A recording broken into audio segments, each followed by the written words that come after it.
Assalamualaikum warahmatullahi wabarakatuh. Selamat pagi, selamat siang, ataupun selamat malam mahasiswa, mahasiswi Hukum Ekonomi Syariah semester 5 dimanapun berada. Semoga semua dalam keadaan sehat, dalam lindungan Allah SWT. Masih semangat ya, tetap di perkuliahan ini. Kita masuk ke pertemuan kelima sebelum ujian tengah semester di mata kuliah Administrasi Pengadilan Agama. Ya, pertemuan kelima ini kita akan membahas tentang pola bin dalmin, di mana tentang keuangan perkara. Keuangan perkara yang pasti kita kemarin sudah membahas ada register, kemudian bagaimana prosedur, bagaimana administrasi awal seperti apa. Itu kita sudah bahas di awal. Nanti jangan lupa untuk tugas-tugasnya kita sudah membahas semua untuk tugas dan persiapan untuk UTS di minggu depan. Ya, kita langsung ke pertemuan kali ini. Ada beberapa materi yang harus kalian catat atau kalian garis bawahi bahwa di pola bin dalmin tentang keuangan perkara itu ada beberapa. Yang pertama, poin yang pertama adalah dasar hukumnya, kemudian keuangan perkara itu tak lepas dari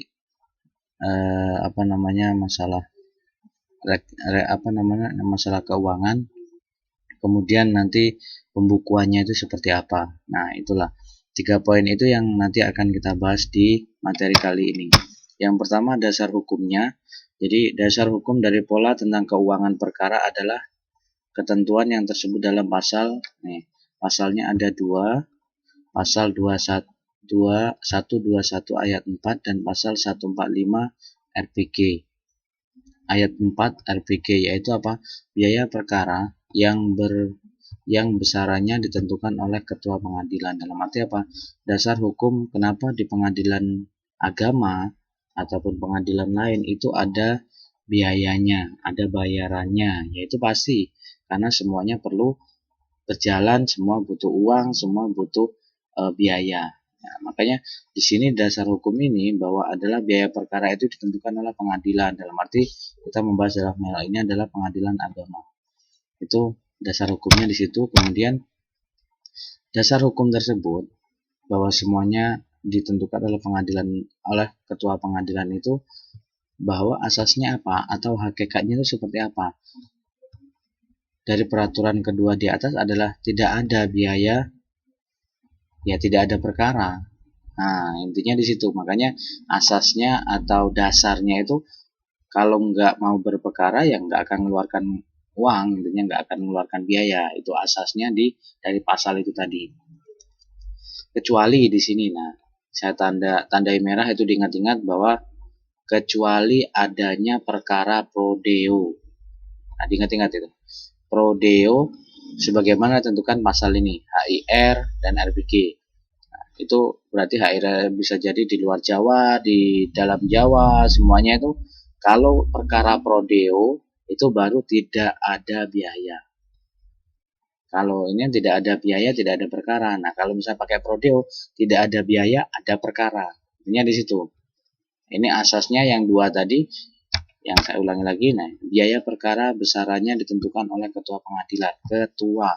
Kalau ketua di sini berarti adalah orang. Nanti ketua pengadilan kan pasti ada, gitu kan. Nah,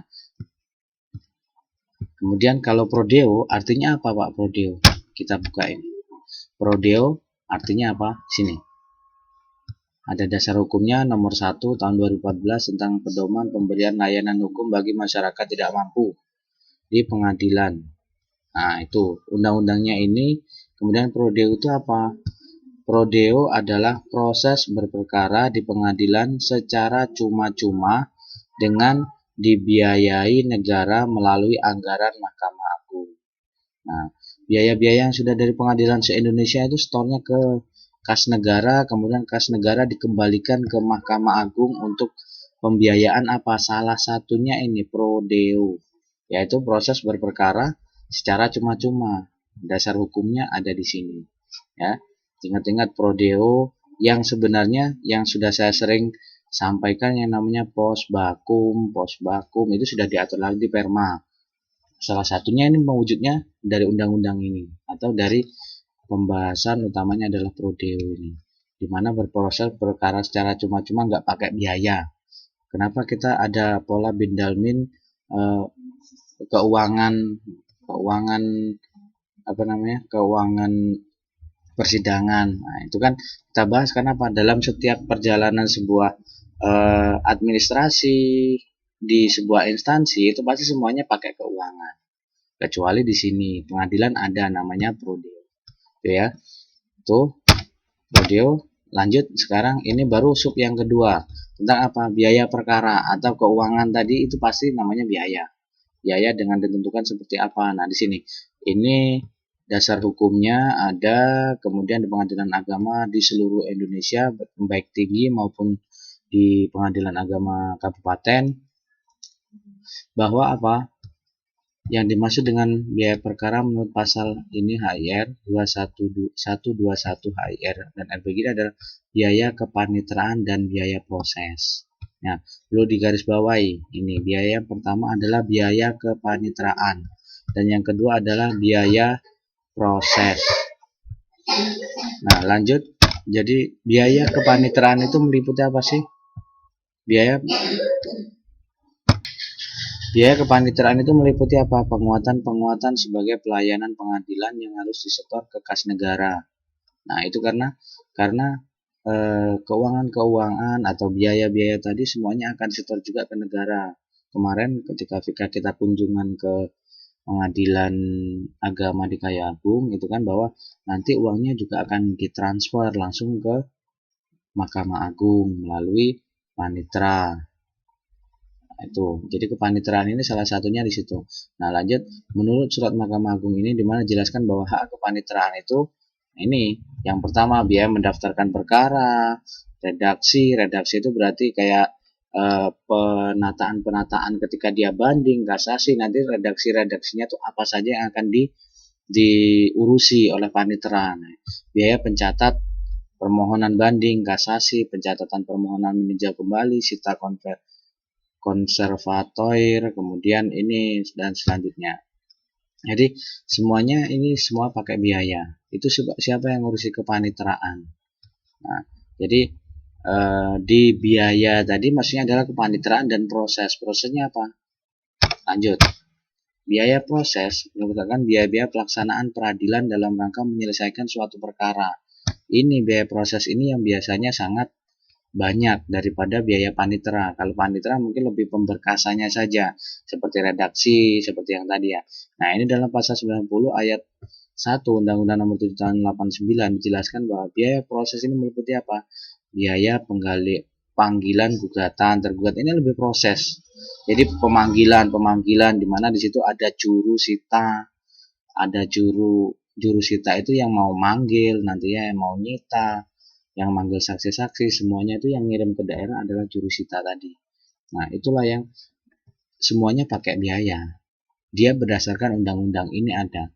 Kalau kemarin ngobrol sama kakak tingkat yang di pengadilan itu tahu siapa yang sering turun ke kecamatan, ke daerah, atau bahkan ke desa itu untuk mengirimkan surat panggilan karena dia mau jadi saksi dan sebagainya. Itu ada suratnya.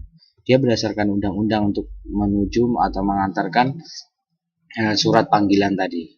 Nah, ini panggilan saksi, ahli, dan seterusnya, pengambilan sumpah, penyitaan, eksekusi, pemeriksaan setempat untuk menyampaikan amar putusan, lain-lain atas perintah ketua pengadilan. Semuanya adalah sebuah biaya proses selama persidangan, gitu ya. Selama persidangan itu, selama proses persidangan semuanya pakai biaya, ini rinciannya.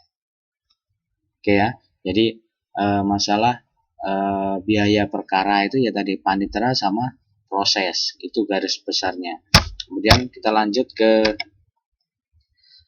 di luar biaya keuangan atau keuangan perkara, kita langsung ke buku keuangan perkara yang saya sampaikan di awal itu seperti apa pedoman atau bagaimana keuangan itu terinci, karena semua tidak bisa hanya pakai lisan tapi harus pakai bukti fisik. Nah, makanya di sini judul yang ketiga pembahasan yang terakhir itu adalah tentang buku keuangan perkara. Buku keuangan perkara di sini adalah ada buku jurnal perkara. Apa buku jurnal perkara? Yaitu mencatat tentang kegiatan penerimaan dan pengeluaran uang perkara dari proses dan panitera tadi, sehingga jurnal untuk setiap perkara itu adalah merupakan rekening koran bagi pembayaran panjar perkara untuk tingkat pertama, bahkan sampai banding atau sampai tingkat akhir kasasi. Dan jika kasasi ini masih ada proses lagi namanya pengeninjauan kembali. Nah, jadi jurnal keuangan itu tadi seperti jurnal perkara itu seperti itu. Yang intinya ada di mana? Ada di sini. Rekening koran. Rekening koran itu adalah catatan-catatan semua rangkuman-rangkuman dari proses, entah itu nanti manggil saksi, manggil pihak tergugatnya, kemudian dia mau turun ke lapangan, semuanya itu kan semua buku biaya semua dibebankan kepada si yang mau berperkara, yang mau mengambil persidangan. Nah, jadi jurnal keuangan. Kemudian sekarang jurnal keuangan. Karena di sini ada jurnal perkara, nah rincinya ada jurnal keuangan. Keuangan adalah apa? Merupakan pertanggungjawaban panitera terhadap pihak ketiga selaku pembayar panjar perkara kepada para pihak. Dia bertanggung jawab. Jadi jurnal keuangan ini nanti akan diperiksa atau kemudian nanti dikasihkan kepada para pihak untuk melunasi atau membayarnya. Ya, jadi lanjut kita ke bentuk dari jurnal perkara atau jurnal keuangan itu. Jurnal yang dipergunakan pengadilan agama terdiri ini: jurnal perkara permohonan, gugatan, banding, kasasi, eksekusi. Ini bentuk jurnal-jurnal. Jurnal itu biasanya ini bentuknya ada di bawah, ada nomor urut, ada tanggal, ada uraian, jurnal penerimaan, pengeluaran. Dia misalnya hari ini menerima penerimaan bahwa dia mencairkan berapa, kemudian dia ada pengeluaran berapa. Di sini harusnya pengeluaran dulu. Tapi dia menerima misalnya saya mau manggil ini, nah, dia menerima uang 100.000 misalnya, jumlah pengeluarannya ternyata 80.000, harus dikembalikan. Tetapi keterangannya seperti apa? Misalnya ternyata uangnya itu habis atau kurang, ada keterangan. Dari situ bentuknya adalah jurnal-jurnal yang harus dibawa oleh panitera. Ketika misalnya nanti ada atau jurusita dan seterusnya. Kemudian buku jurnal setiap harinya harus mencatat ulang dalam buku bantu. Nah, sekarang kita masuk ke buku bantu. Buku bantu adalah apa? Terdiri atas ini. Buku bantu itu untuk membantu buku jurnal harian tadi. Ini. Jurnal dipergunakan, ada ini, kemudian jurnal setiap harinya harus mencatat ulang dalam buku bantu. Buku bantu itu harus ditulis, di situ ada nomor perkara, uraian, jumlah hampir sama juga, tapi nanti ada beda di atasnya aja. Ini buku bantu, ini jurnal harian, buku jurnal perkara. Kemudian ini yang terakhir ada buku induk keuangan perkara. Nah, buku induk itu berarti lebih ke induknya nanti akan terkumpul jadi satu di situ. Jadi buku induk itu apa? Buku induk keuangan perkara, semua kegiatan yang terjadi dalam buku jurnal keuangan perkara. Nah, dalam jurnal tadi ya yang berisi penerimaan, pengeluaran dan sebagainya, itu harus disalin dalam buku induk keuangan perkara berupa buku tabelaris. Nah, perlu diingat-ingat di sini. Buku tabelaris ini mencatat semua kegiatan penerimaan dan pengeluaran biaya perkara untuk semua perkara yang masuk di pengadilan dan dicatat setiap hari juga. Jadi ini juga tabelaris ini untuk apa? Untuk mencatat nantinya akan di buku induk itu, jadi bentuknya itu kayak yang tebel yang kearsipan itu. Jadi dia juga tercantum di situ. Selain dari proses perkara oleh panitera dan proses persidangan, itu ada juga buku induk keuangan untuk apa? Melihat biayanya itu berapa, ada di bawah. Di bawah kalau nantinya misalnya ambil salah satu contoh nomor perkara, itu pasti ada rincian biayanya. Nah, di situ. Buku tabelaris keuangan perkara merupakan pertanggungjawaban panitera mengenai uang perkara yang ada dalam pengawasannya. Nah, itu. Jadi Panitera itu mencatat semuanya, kemudian nanti yang diarsipkan keputusan seperti apa itu juga tabularisnya juga ada di situ. Nah, itu untuk apa? Untuk tahu keuangannya itu apa, bahwa dia memanggil saksi berapa, bahkan sampai memanggil saksi ahli. Saksi ahli itu enggak hanya apa namanya, kalau saksi yang kita hadirkan itu kan kita yang memerlukan. Nah, jadi kita yang ngasih uang bensin lah. Tapi kalau saksi ahli itu harus lebih besar pastinya, karena apa? Sesuai dengan kebutuhan itu untuk ahli di bidang apa perkara kita untuk menyelesaikan di situ. Jadi biasanya lebih tinggi biayanya. Oke ya, itu yang terakhir. Jadi perlu diingat-ingat materi hari ini beberapa poin tentang keuangan perkara di pengadilan agama khususnya, maupun keuangan di seluruh pengadilan baik negeri maupun agama ataupun bahkan tata usaha negara, PT UN, itu semuanya ada biaya perkaranya. Jadi itu yang perlu diperhatikan dari beberapa poin yang sudah dibahas di awal tadi. Jika ada pertanyaan nanti kita bahas di waktu daring. Cukup sekian dan terima kasih.